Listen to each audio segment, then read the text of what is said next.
Have you guys ever wondered how you go from bundled hair to a full-on glam look like this? Or how you get your wefted hair to look something like this?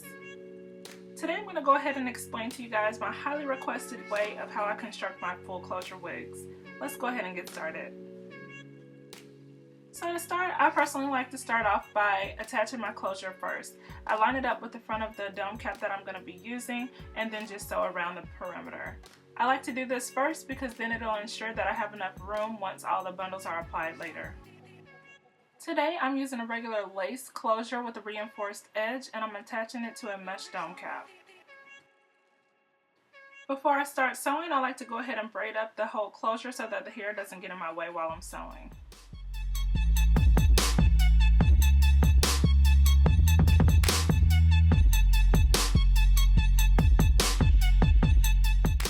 There are many ways of constructing wigs. You can use glue and you can use thread and needle. I prefer the sewing method because although it takes a little while longer to construct the wig, they prove to be much more durable and last a long time.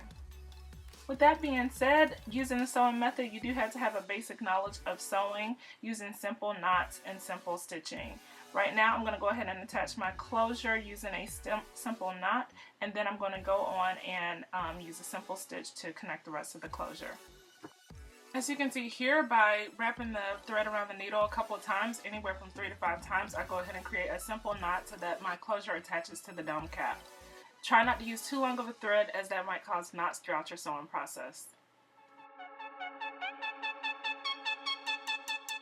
After forming that initial knot, I then move on to using a simple blanket stitch to connect the rest of the closure down to the dome cap. I prefer to use this type of stitching technique because it's really simple and it really locks the closure and the bundled hair onto the dome cap, making the wig very durable and last a long time. You'll see me using this stitching technique throughout the entire wig construction. Some people like to sew one side, then the other, and then the back of their closure down, but I prefer to just sew in one continuous line because I found that the other method actually gives me more bumps and lumps in my closure. As you sew down your closure, make sure you stay on the reinforced edge if your closure does have one, and make sure you pull on the edges and keep it very taut as you sew down so that it stays very, very flat. Don't use any excessive tugging because that may rip your lace, but just make sure you keep it nice and taut.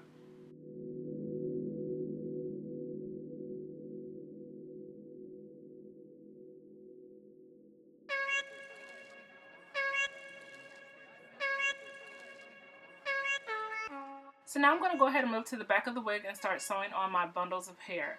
I usually like to start in descending order with the longest bundles in the back and working our way up to the shortest bundles that will apply in the front. This will give you a naturally layered look.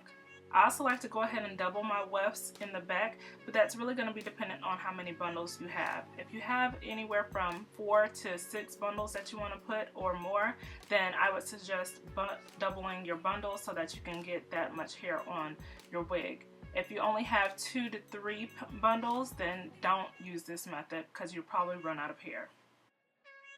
When I first attach a weft to the cap, I actually like to go through the weft of the track of hair, and then afterwards I like to go around the weft. This will ensure that I cut down on some of the shedding because the weft will remain more intact. The only time I like to go through the weft is when I'm starting and stopping a track of hair.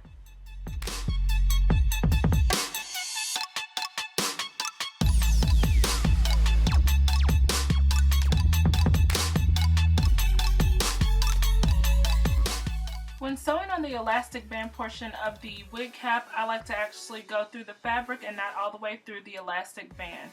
This will make sure the fit of the cap remains intact and that you won't get a smaller fitting wig.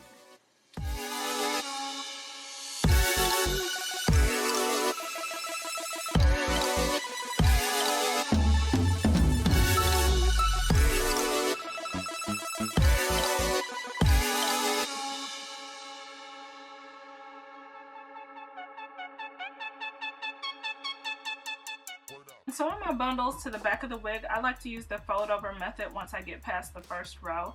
I really like to use this method because it contributes to less shedding in the hair, and it's also good if you want to reuse your bundles.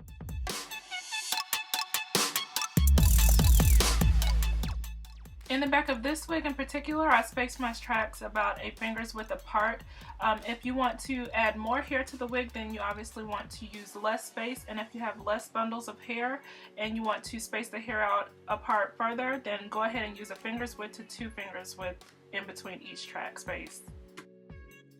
When stitching my wigs together, I like to make sure that I'm nice and neat and that I don't have too much of a space in between my stitches. This will make sure that your wig is nice and well constructed, and it'll keep your comb from slipping into any gaps when you're combing your wig later on.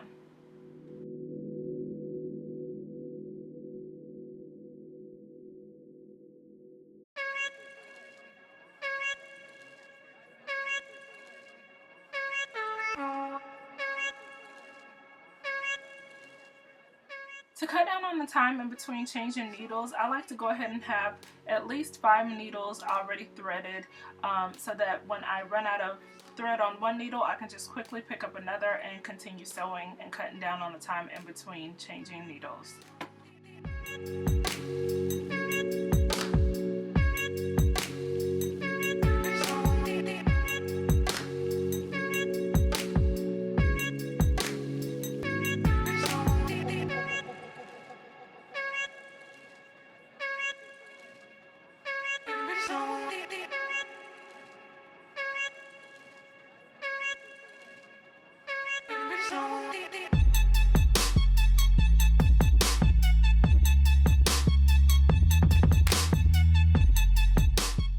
Once I reach the front of my wig or the hairline area of my wig, I'm going to go ahead and start cutting my wefts and curving the tracks at the front.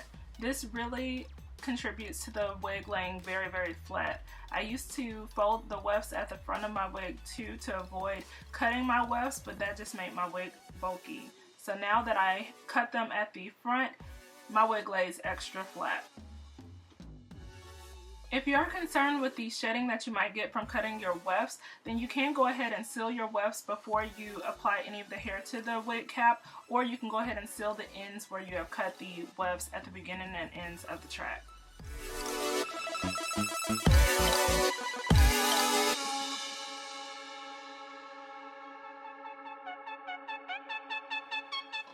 Also, all the tracks that I put towards the front of my wig are going to be spaced very, very closely together. I don't even have a finger's width of space in between these tracks because I want my wig to be really full.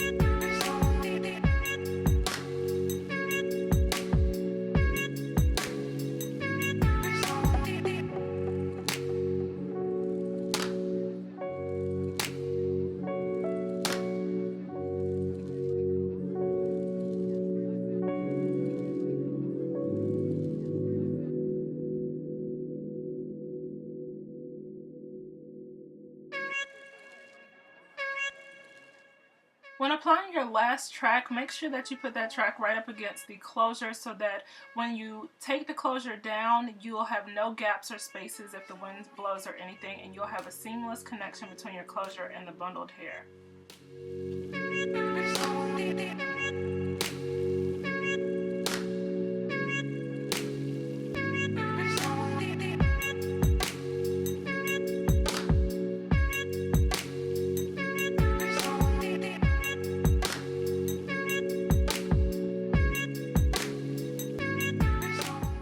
See that I placed that last track as close to the closure as possible, and I'm actually utilizing some of the closure border to actually sew on the last track of the hair. Again, this will make sure your wig lays super flat and everything will be seamless, and if the wind blows you won't have any gaps or see any tracks.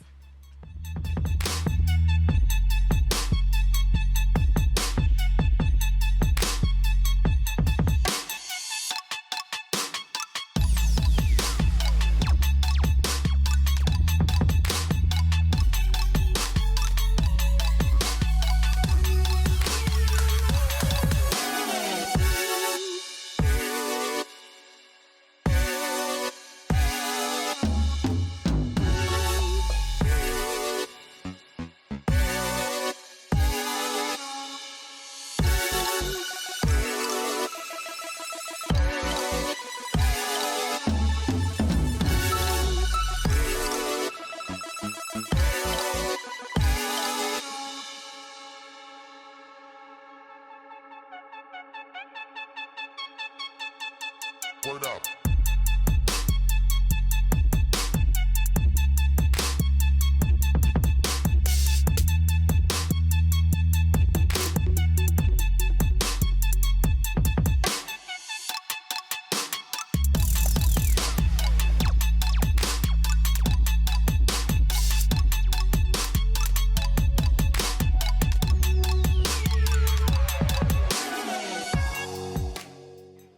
Your finished product after you sewn on your closure and all of your bundles. Go ahead and then take down your closure and start blending it in with the rest of the bundles of hair so that it looks like one cohesive unit. Also, once you're done constructing your wig, go ahead and comb out all of the hair and the closure so that it becomes one cohesive unit and you get out all the extra hair that has shedded out.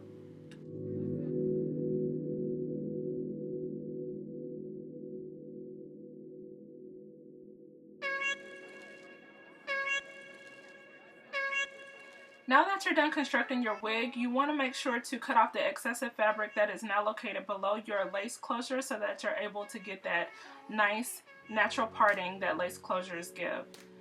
I like to go ahead and flip mine upside down and then just make sure to carefully cut off any of that excess fabric that's located right underneath the closure.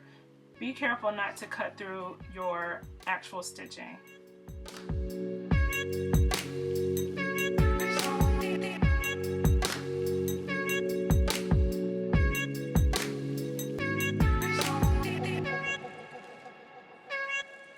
Now that the cap fabric is gone, you're able to see straight through the lace closure, and now it looks a lot more natural.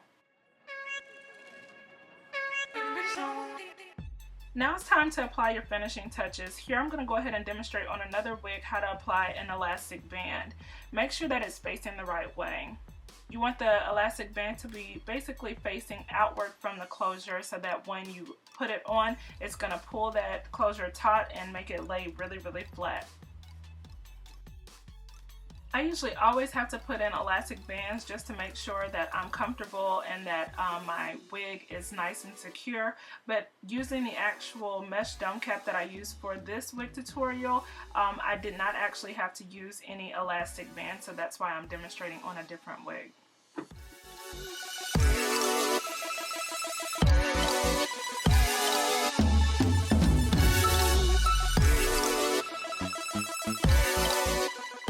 Many people use just one elastic band, but I actually like to use two so that it tugs on all four sides of the closure and makes my closure lay extremely flat. After you've added your finishing touches, here is your finished product. If you guys want to see how I actually styled this wig and how I cut and layered it, then go ahead and stay tuned for the rest of this 101 series. Hopefully this was helpful. Thanks for watching. Even more crazy over brows. Like, brows will always be a very, very important subject and an important part of the face that needs to be absolutely correct.